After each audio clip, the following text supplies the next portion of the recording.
Jolia Barreto nataranta ngayon dahil ayaw na siyang kausapin ni Joshua Garcia. Oh my God, sana hindi naman totoong wala ng pagmamahal na nararamdaman sa isa't isa si Joshua at Jolia, dahil paliwanag ng kanilang mga fans na talagang hindi na nila alam kung ano pa ang dapat gawin. Ayaw nila na tuluyang mawala sa buhay ni Joshua ang pretty girl na si Jolia Barreto. Maging ang actress ay hindi papayag na maikasal sa iba ang nag-iisang lalaking nagbibigay saya sa puso ni Jolia. Walang iba kundi si Joshua Garcia lamang.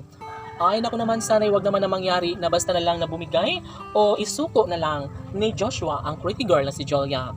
Dahil sadyang naman na ito lamang ang isa sa pinakaninanais at pangarap ng lahat na sana'y wag naman nagbago, wag naman na mangyayari na basta na lang na makalimutan ang kanilang sumpaan sa isa't isa. Laging pakatandaan na hindi pa huli ang lahat at ito lamang ang isa sa pinakaninanais at tinahangad ng taong bayan.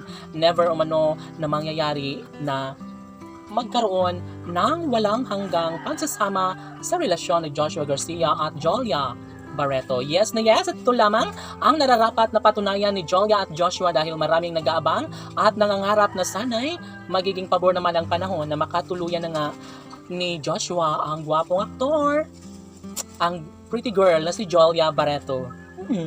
Yes, at talagang ito lamang ang isa sa pinakaninanais ng lahat. Hindi ibig sabihin na hindi pa nabigyang katuparan ang balik relasyon ng Josh Lea Love Team ay masasabing talunan na sila. Bagkus, ito lamang ang isa sa pinakaninanais, hindi lamang ng kanilang milyon-milyon ng mga taga-subaybay, maging si Jolia Barreto ay naghahangad ng forever na pagmamahal sa gwapong aktor na si Joshua Garcia. Of course, ito lamang ang isa sa pinakaninanais at hinihiling ng lahat. Sana'y wag magbago ang kung ano man ang kalang nasimulang pag-ibig ni Joshua at Jolia, dahil sadyang naman na ito ay nagbibigay kalungkutan sa kanilang milyon-milyon ng mga taga-subaybay. Nararapat lamang na magkaroon ng habang buhay na pagsasama sa relasyon ni Joshua at Jolia. At ito lamang ang isa sa pinakahinahangad ng lahat na sana'y magiging Mrs. Garcia na nga rin bandang huli ang pretty girl na si Jolia Barreto.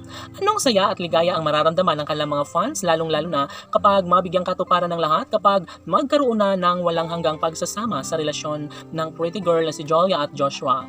Sapagkat kahit ano pa ang mangyayari, kahit ano pa ang gagawin ng mga bashers na paninira laban sa Josh Lea Love Team, ay hanggang doon na lang umano sila, dahil posible pa rin na mangyayari at magkaroon ng pagkakatagumpay sa relasyon ni Joshua Garcia at ng pretty girl na si Jolia Barreto. Marami ang nagsasabi na deserve ng tunay na kaligayahan, tunay na pagmamahal ang pretty girl na si Jolia at matatagpuan niya lamang kay Joshua Garcia. Laban!